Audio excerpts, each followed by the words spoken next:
Shalom jemaat yang dikasihi Tuhan, senang sekali saya dapat menjumpai Bapak Ibu Saudara di minggu yang penuh sukacita ini. Bagi Bapak Ibu Saudara yang baru pertama kali hadir, kami mengucapkan selamat datang dan selamat bergabung di Abalok Bali.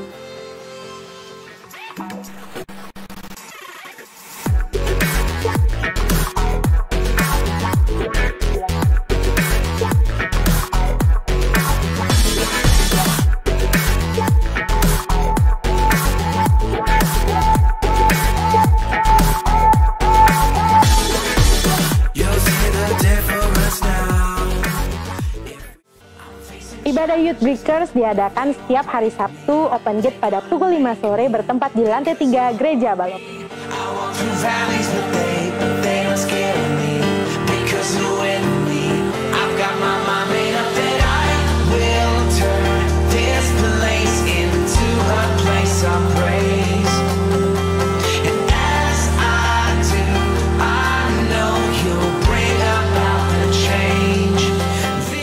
Adik-adik Kega, ibadah Kega akan diadakan setiap hari Minggu pada pukul 9 pagi bertempat di lantai 2 Gereja Balok.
Hari Minggu tanggal 20 November 2022, kita akan kembali memuji dan menyembah Tuhan dalam ibadah celebration.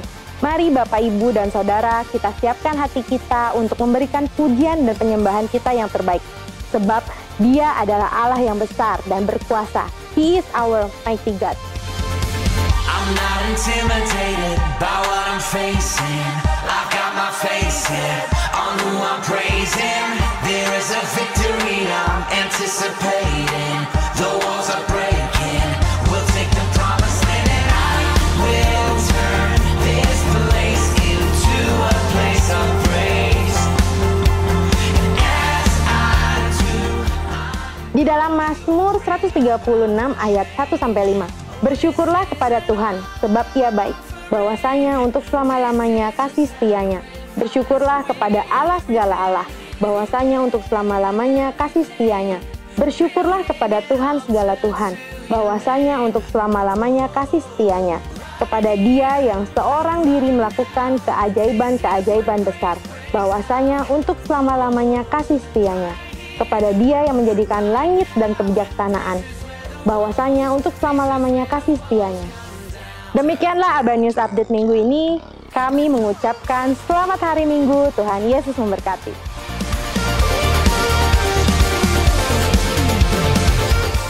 Selamat pagi, Bapak Ibu yang dikasihi Tuhan. Apa kabar pagi ini?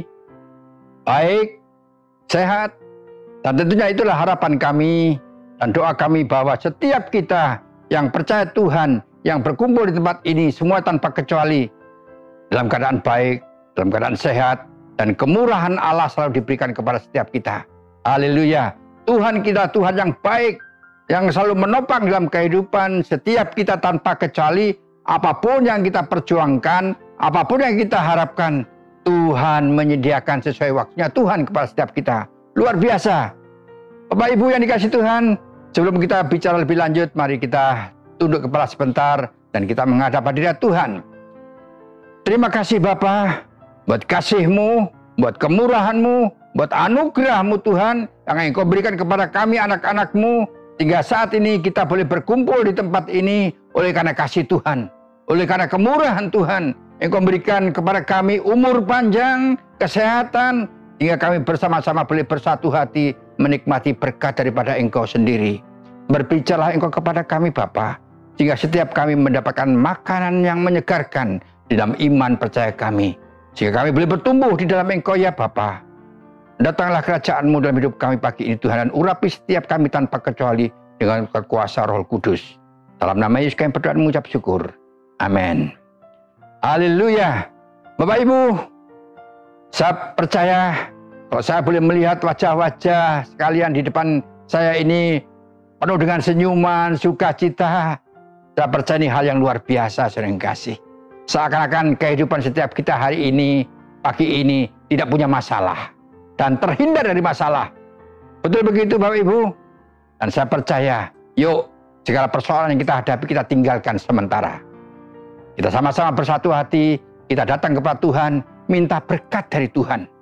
Supaya Tuhan berbicara kepada setiap kita, supaya hidup kita dikuatkan melalui firman-Nya, yaitu iman percaya kita boleh bertumbuh sehat oleh karena firman Allah yang kita dengar, yang kita nikmati, sehingga firman Allah menguatkan iman setiap kita orang yang percaya dengan Tuhan. Saudara yang kasih, banyak yang mengatakan bahwa apabila kita menikmati firman Tuhan, diumpamakan seperti kambing atau domba.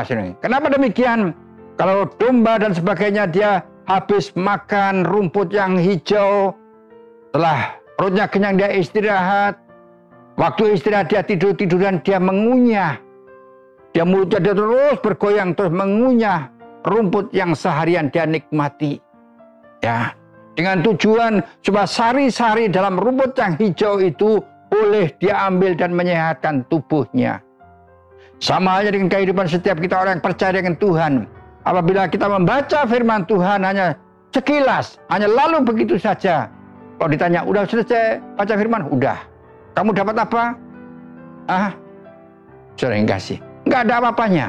Tetapi kalau firman Allah, maaf, kita kunyah sedemikian, berarti kita renungkan, kita nikmati. Tuhan bicara apa hari ini kepada saya? Saya dapat tugas apa dari Tuhan kepada saya hari ini? Saudara yang kasih, maka kita akan mengerti maksud dan rencana Allah di dalam kehidupan setiap kita pribadi lepas pribadi. Karena Tuhan mengasihi kita, karena firman Tuhan juga menguatkan kita, menegur kepada setiap kita yang dikasihinya, dan firman Tuhan juga memberikan kekuatan dan penghiburan kepada setiap kita, kepada orang yang berharap kepadanya. Saudara yang kasih dalam Tuhan, firman Tuhan pagi ini kami berikan judul, yaitu dosa penghalang keselamatan dan mujizat. Firman Tuhan kita ambil dalam kitab Yesaya pasal yang ke-59. Saya percaya Bapak Ibu sekalian sering mendengar ayat ini, yaitu Yesaya 59 ayat yang pertama sampai pada ayat yang ketiga yang berbunyi demikian. Dosa adalah penghambat keselamatan. Sesungguhnya tangan Tuhan tidak kurang panjang untuk menyelamatkan, dan mendengarkannya tidak kurang tajam untuk mendengar. Tetapi yang merupakan pemisah antara kamu dan Allahmu ialah segala kejahatanmu, dan yang membuat dia menyembunyikan diri terhadap kamu sehingga ia tidak mendengar ialah segala dosamu. Sebab tanganmu cemar oleh darah dan jarimu oleh kejahatan, mulutmu mengucapkan dusta, lidahmu menyebut-nyebut kecurangan. Saudara yang kasih di dalam Tuhan, firman Tuhan ini menegur kepada setiap kita, ya, mengingatkan sesuatu kepada kita, mengajar kepada setiap kita.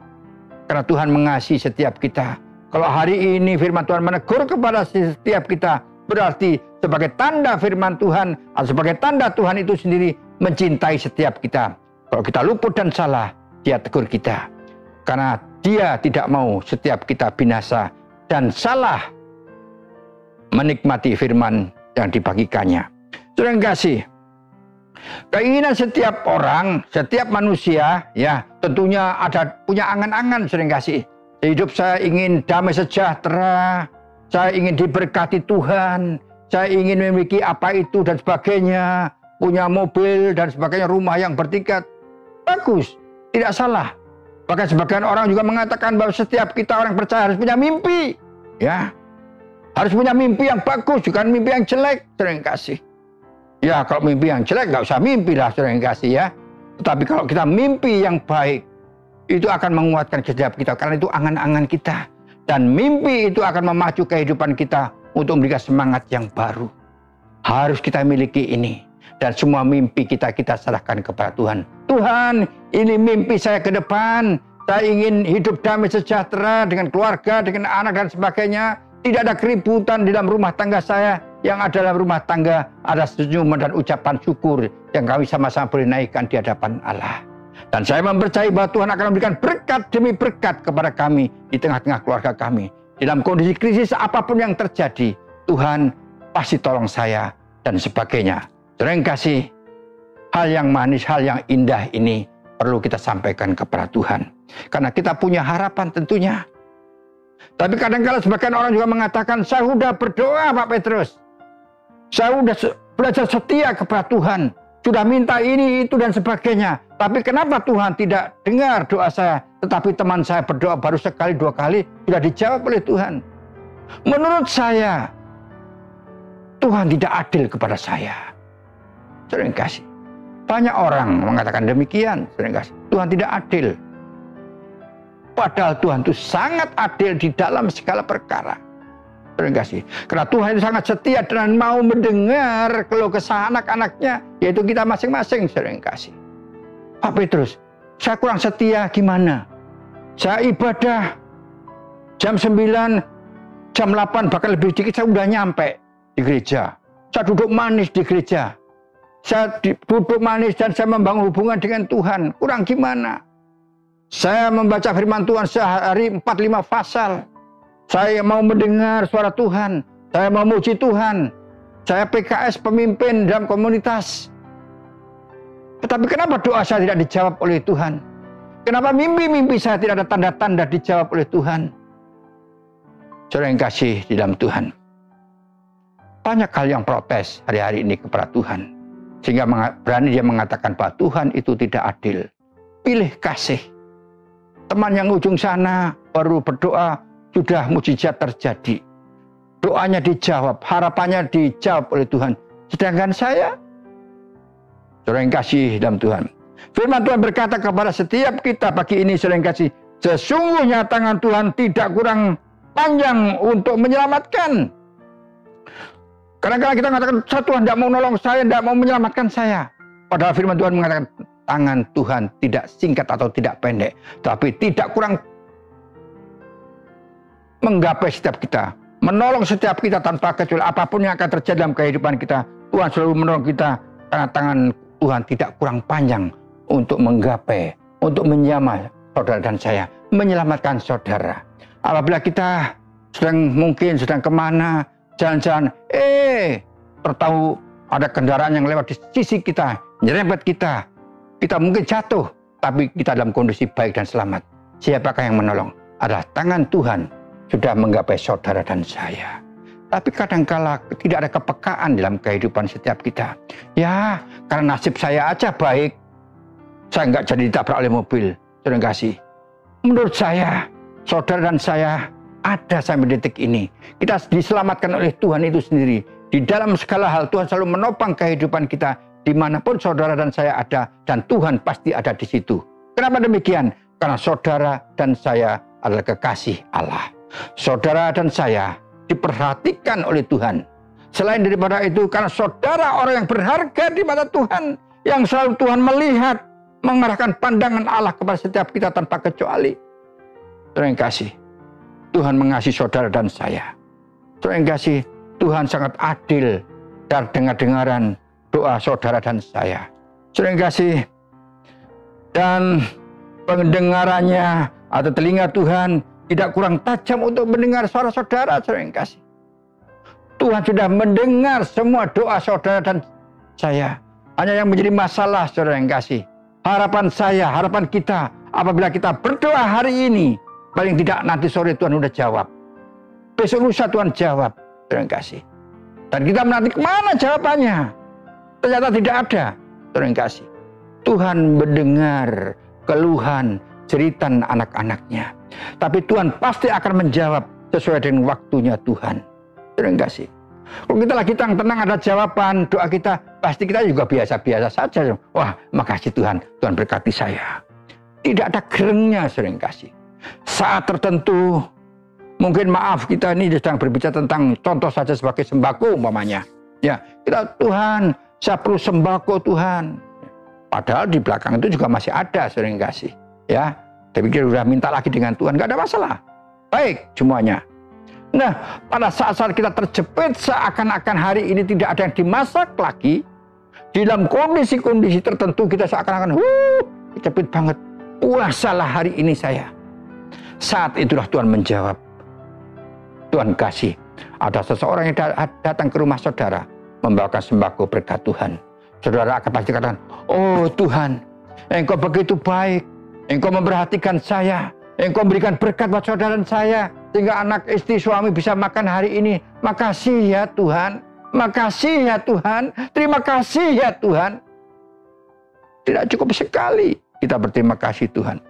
Karena senang, sukacita kita mendapatkan sesuatu dari Tuhan. Kita sampai 3-4 kali bersyukur. Makasih Tuhan. Engkau baik. Saat-saat yang seperti itulah Tuhan tersenyum. Anakku memang luar biasa. Saudara dan saya. Saudara kasih, mari kita belajar bersabar menghadapi semua hal apa yang kita hadapi di hari-hari ini, saudara kasih. Di dalam ayat yang kedua berkata, tetapi yang merupakan pemisah antara kamu dan Allahmu ialah segala kejahatanmu. Saudara kasih. Kadangkala kita tidak mau mengoreksi diri kita. Kadangkala kita tidak mau mengevaluasi diri kita masing-masing. Seakan-akan diri kita itu sudah paling benar, ya. Seakan-akan hidup kita sudah paling oke di hadapan Tuhan. Saya sudah jujur, saya tidak pernah berbohong, saya tidak pernah melakukan hal yang tidak baik menurut diri kita. Kita tidak tahu apa pendapat Tuhan tentang kita. Saudara kasih. Kadang-kala kita merasa sudah oke semuanya. Tanpa disadari ada keluputan, ada kesalahan yang kita perbuat.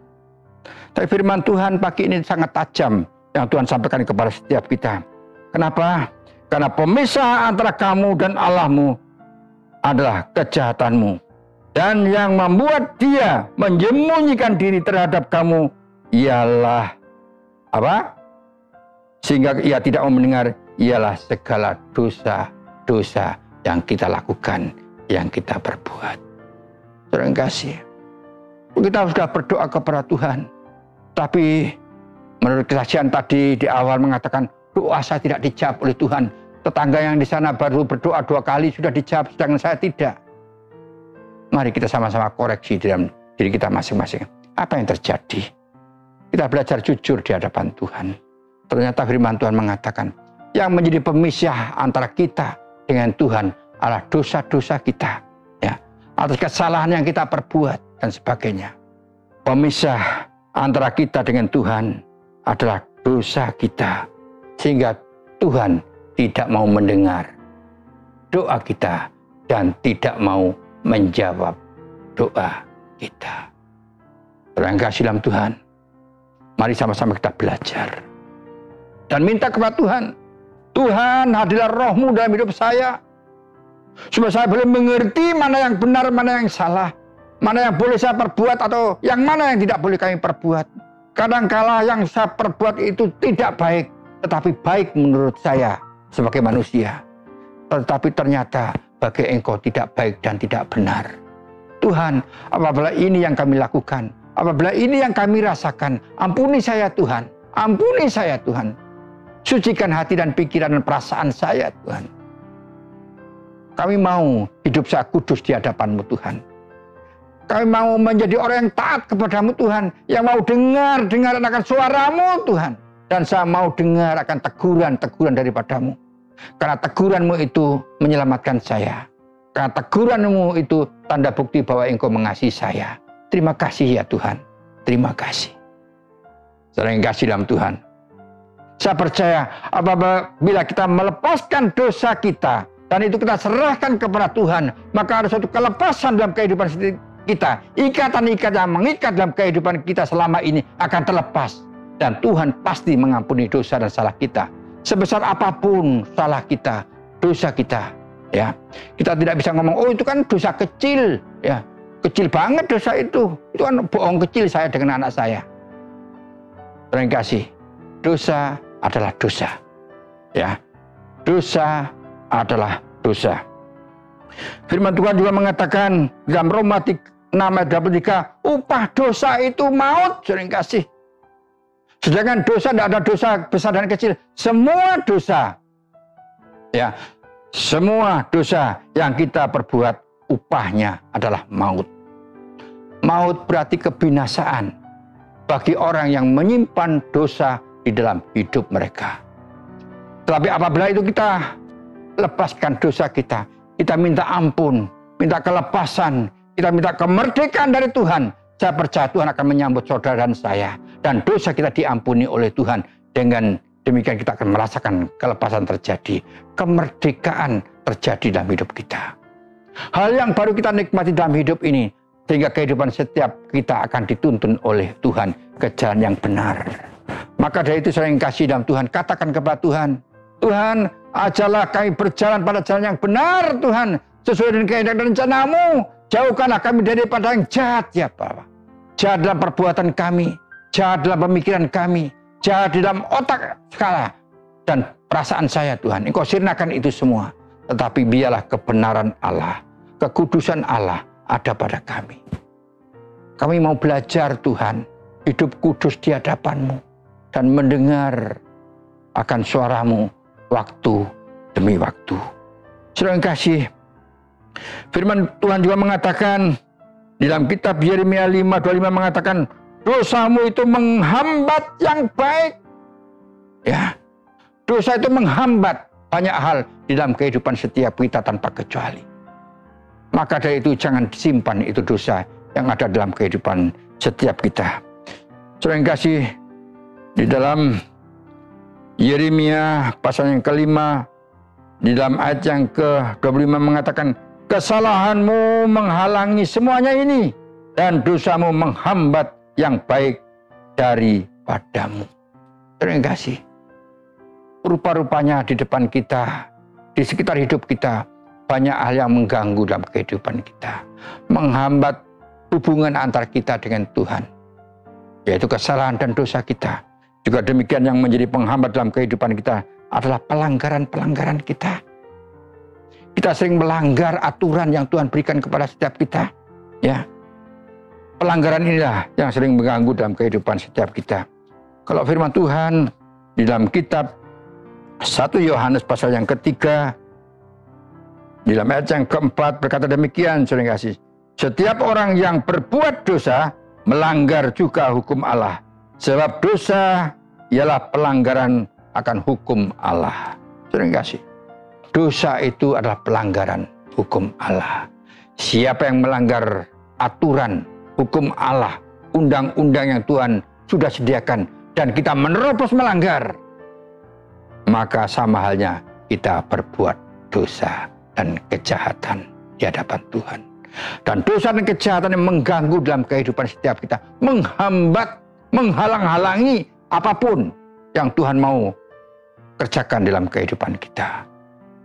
Mari tentunya hari-hari ini kita serahkan hidup kita masing-masing hanya kepada Tuhan. Apapun yang penghambat yang terjadi dalam kehidupan setiap kita, kita serahkan kepada Tuhan. Tuhan, saya mau hari ini saya hidup merdeka tanpa ikatan apapun, Tuhan. Tapi hanya Engkau yang sanggup memerdekakan hidup saya. Engkau yang sanggup menyucikan hidup saya, menyucikan hati dan pikiran dan perasaan saya. Kalau pikiran saya benar di hadapan Allah, kalau pikiran saya kudus di hadapan Allah, maka apapun yang kami perbuat, hal yang baik dan yang benar. Tapi apabila hati kita itu kotor, pikiran kita kotor, maka yang kita lakukan pasti hal yang kurang baik, bahkan kotor adanya. Saudara yang kasih dalam Tuhan, bangsa Israel menjadi gambaran buat setiap kita, bahwa dosa itu sebagai penghambat. Kita ingat, saudara yang kasih, dalam firman Tuhan menceritakan tentang Nuh, saudara yang kasih. Kenapa bumi ini sampai dihukum oleh Tuhan dengan banjir dan sebagainya? Karena bangsa waktu itu melanggar undang-undangnya Tuhan, aturan Tuhan dia langgar sedemikian rupa. Jika bangsa Israel pada waktu itu tidak takut akan Tuhan, dia melawan akan Tuhan sedemikian rupa. Dia meninggalkan Tuhan dan bahkan dia membuat patung ukir-ukiran dan sebagainya untuk dipuji dan disembah. Dan Allah itu dilupakan oleh dia. Dia berbuat jahat dan berbuat dosa yang melebihi segalanya, sering kasih. Sehingga murka Tuhan turun. Dosa bangsa Israel membumbung tinggi sampai pada titik nol tentang kasih Tuhan. Ya, batas dosa sudah membumbung tinggi melebihi kasih daripada Tuhan, sehingga Tuhan menjadi murka dan Tuhan punya rencana. Dan dia bicara kepada Nuh, buatlah sedemikian rupa perahu yang ukuran sedemikian besarnya dan sebagainya, sehingga Nuh juga setia dan taat melakukan apa perintah Tuhan, karena Nuh adalah orang satu-satunya keluarga yang tidak berbuat dosa.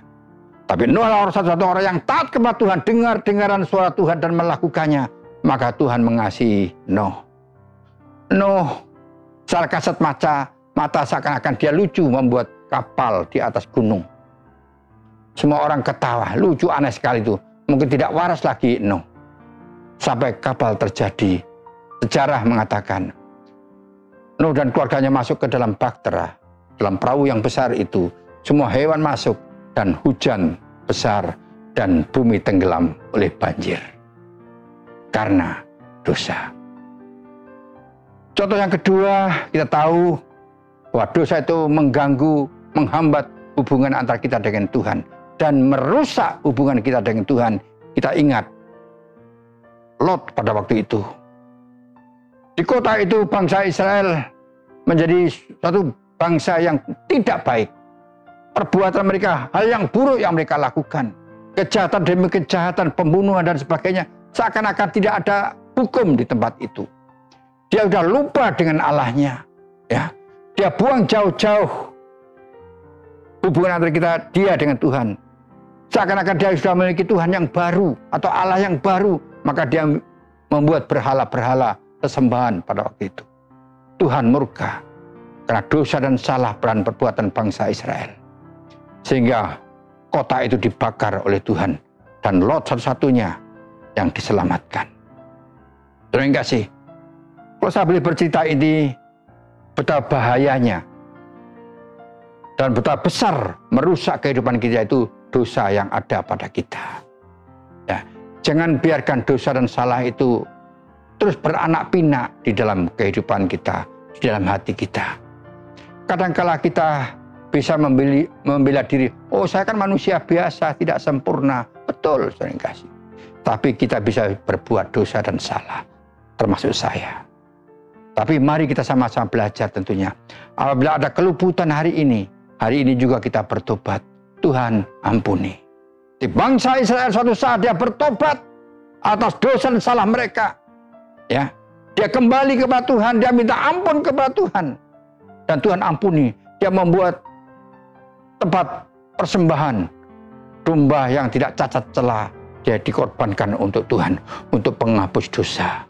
Dan bangsa Israel diampuni karena dia melepaskan dosa dan salahnya, pengakuan kepada Tuhan. Dan Tuhan ampuni, sering kasih.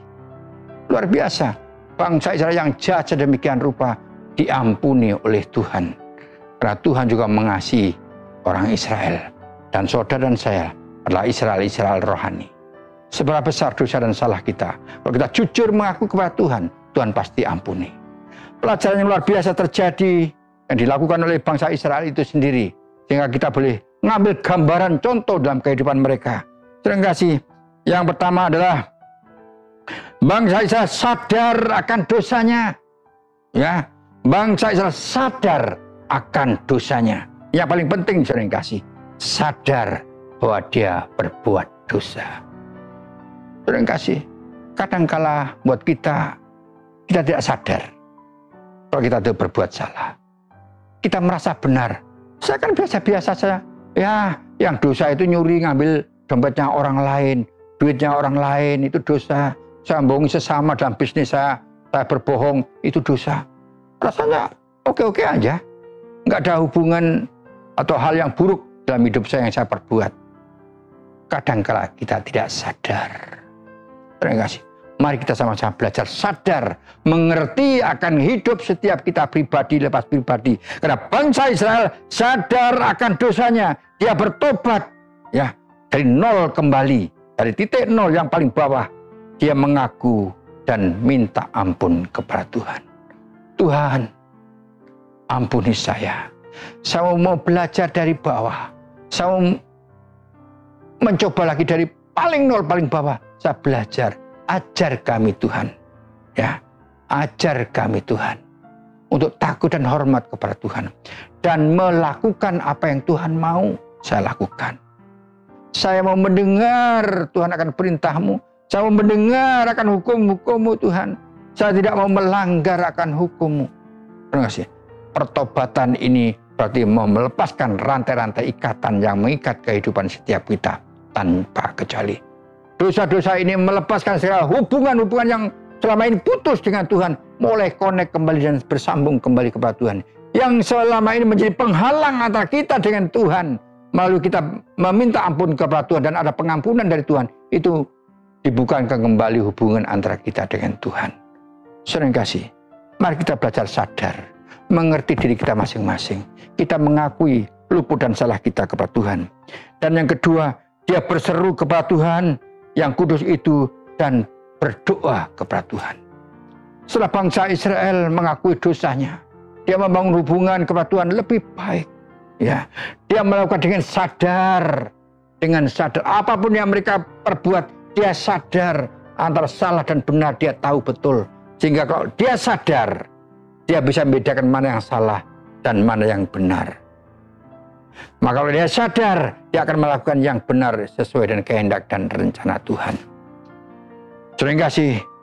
Dan yang ketiga, dia mengalami hidup yang baru. Ini hal yang luar biasa, saudara kasih. Siapapun yang hidup baru di hadapan Allah, yang percaya kepada Tuhan, yang menyerahkan dirinya kepada Tuhan, termasuk kita semua tanpa kecuali. Dan kita mengalami hidup yang baru. Ya, mengalami hidup yang baru. Maka kita tidak akan murtad di hadapan Allah. Kita pasti setia karena kita sadar. Ya, sadar harus ada dalam kehidupan setiap kita. Tanpa kesadaran yang ada dalam hidup kita, saudara yang kasih, pasti apapun yang kita lakukan, pasti ngawur, saudara yang kasih. Tidak ada tuntunan dari Tuhan itu sendiri. Saudara yang kasih, sadar dalam bertindak, ya, sadar berbuat baik, sadar dan mengerti maksud dan rencana Tuhan. Sadar dengan kelakuan kita yang tidak baik untuk diampuni oleh Tuhan. Saudara kasih, tentunya keselamatan dan mujizat akan terjadi apabila dosa dan salah kita diampuni oleh Tuhan. Saudara kasih, apapun yang kita harapkan apabila kita boleh hidup kudus di hadapan Allah. Firman Tuhan mengatakan bahwa penghalang sudah dihancurkan, maka kita akan mendapatkan kembali keselamatan dan mujizat. Mujizat tidak akan terjadi apabila ada dosa yang kita perbuat yang tidak pernah kita lepaskan dari hidup kita dan kita tidak minta ampun kepada Tuhan. Apabila saudara hari ini mengharapkan mujizat terjadi melalui apa yang saudara butuhkan dan perlukan dan saudara hadapi hari ini, minta kepada Tuhan, lepaskanlah pengampunan kepada sesama dan kepada Tuhan. Kesadaran sangat dibutuhkan bagi orang yang percaya dengan Tuhan. Kenapa? Kalau kita hidup sadar di hadapan Allah, kita akan mengerti apa yang kita perbuat itu benar atau salah. Tapi kalau kita tidak sadar, maka kita campur aduk mana yang benar dan salah akan jadikan satu. Sehingga setiap kita merasa diri benar, padahal yang kita lakukan tidak baik dan benar. Sadar, kesadaran sangat dibutuhkan dalam kehidupan setiap kita. Kalau kita hidup sadar di hadapan Allah, mengerti dan mau dengar dengan suara Tuhan, maka keselamatan dan mujizat akan terjadi sesuai dengan tema hari ini. Hari ini banyak orang mendambakan mujizat dalam hidup mereka, saudara kasih. Ya, banyak yang berharap tentang mujizat terjadi. Kita banyak hal halangan di hari ini tentang sakit, penyakit dan sebagainya. Dia katakan saya sudah berdoa, sudah minta pemulihan dan kesembuhan, tetapi tidak ada jawaban. Mari kita sadar, kita mengoreksi diri kita masing-masing di dalam hidup setiap kita tanpa kecuali. Kalau kita sadar, kita ngomong sama Tuhan, kita sampaikan segala keluh kesah kita, saya percaya, ya, saya percaya saudara dan saya akan didengar oleh Tuhan. Yang pertama kita harus sadar, yang kedua kita sengaja, dan yang ketiga adalah semangat. Sadar sudah kami sampaikan, sengaja dalam hati kita was-was dalam hidup ini. Ya, saya sengaja berbuat baik. Saya sengaja membaca firman Tuhan yang selama ini saya malas. Saya sengaja, saya sisihkan waktu setengah jam, 1 jam membaca firman Tuhan. Hari ini saya sisihkan waktu dengan sengaja supaya bisa berhubungan dengan Tuhan. Saya sengaja hari ini saya berbuat baik berdasarkan iman saya kepada Tuhan. Kita sengaja sih. Dan semangat ada dalam kehidupan setiap kita. Kita hidup semangat di hadapan Tuhan. Tidak ada patah hati, tidak ada patah semangat, tidak ada rendah. Ya mungkin rendah dalam arti, ya seakan-akan saya tidak berguna lagi, sudah tidak dikanggukan lagi. Percayalah, setiap kita tanpa kecuali akan dipakai oleh Tuhan. Karena saudara dan saya adalah orang atau umat yang berharga di hadapan Tuhan. Sadar menghadapi segala perkara. Sadar akan diri, dan kita tentunya kita harus sengaja berbuat yang baik. Sengaja melakukan yang benar di hadapan Tuhan. Sehingga segala perkara teratur, terarah apa yang ada dalam hati setiap kita tanpa kecuali. Saudara kasih, bila firman Tuhan pendek singkat menjadi berkat buat setiap kita dan iman kita dikuatkan oleh Allah, mari kita hidup sadar akan diri kita, siapa kita ini di hadapan Tuhan. Saudara dan saya sadar, saudara dan saya adalah anak Tuhan. Amin. Tuhan memberkati kita.